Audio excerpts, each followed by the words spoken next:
अटल बिहारी वाजपेयी तिरोधान दिवस में एक चक्षु परीक्षण शिविर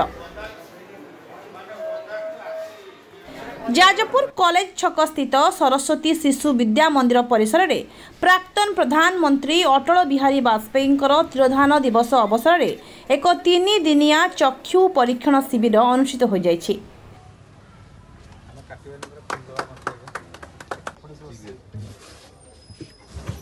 सक्षम ओडिशा और सूर्यालोक समाज सेवा पक्षरु आयोजित यह शिविर को मुख्य अतिथि भाव जाजपुर सांसद रवींद्र नारायण बेहरा जोगदे उद्घाटन करथिले।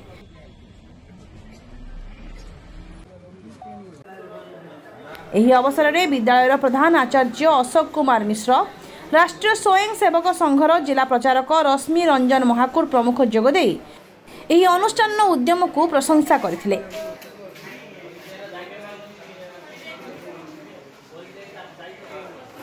एही शिविर में स्थानीय अंचल शताधिक वरिष्ठ नागरिक, विद्यालय छात्र छात्री, शिक्षक शिक्षयित्री माने सामिल होई सेमानंकर निःशुल्क चक्षु परीक्षण करथिले।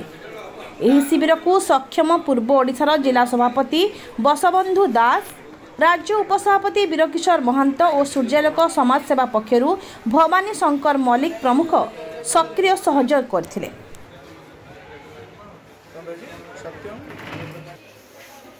भवानी शंकर बारी आम समाज रे आजिका डेट देखो समेत हूँ चक्षु रोग पीड़ित रोचन।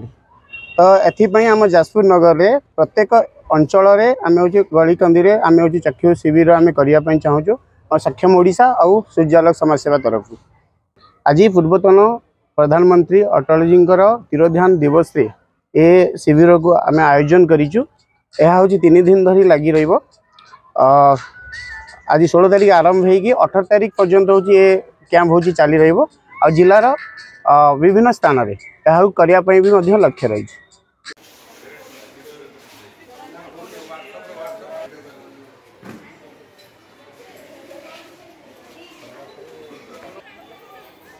हाँ, बसबंधु दास सक्षम जाजपुर जिला सभापति। आज अटल जी तिरोधान दिवस रे आम सूर्यालोक सक्षम तरफ चक्षु परीक्षण शिविर आयोजन कराइला। एथिरे आखपाखर लोक मैंने आज बहुत संख्यार आसिक निजर चक्षु परीक्षा करते। स्कूल भी शिक्षक माने छात्र माने भी चक्षु परीक्षण अंशग्रहण करते। ये मानवर जाजपुर सांसद आसिक उद्घाटन करते। यह लगातार आमर 3 दिन चलो। आज तो आज सरीज 2-3 दिन प्रोग्राम अच्छी आमर प्रचार प्रसार होती। जो मैंने भी आसिक चक्षु परीक्षण करेंगे आसिक आम शिविर कर।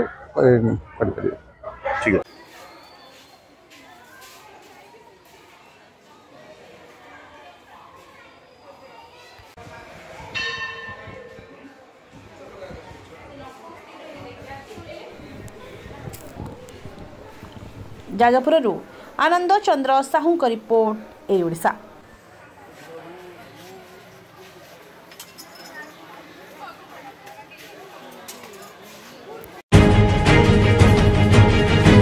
खबर आमे तैयारी करू किंबा एमिति किछि खबर देखाई सस्ता लोकप्रियता मध्ये हासिल करू। आमे देखाऊ केवल खबर ता राजनीति हो किंबा मनोरंजन। लोकलोचना आढ़ुआले रे रही जाउथिबा समस्या एवं प्रतिभा उपरे थाए एई ओडिसार नजर। यदि आपण अंचल भी सेमती किसी समस्या एवं प्रतिभा लुकायित अवस्था रही जाउछि तबे आमको जोगाजोग करूँ। आमर एई ओडिसार टीम पहुँचबो आपण पाखरे।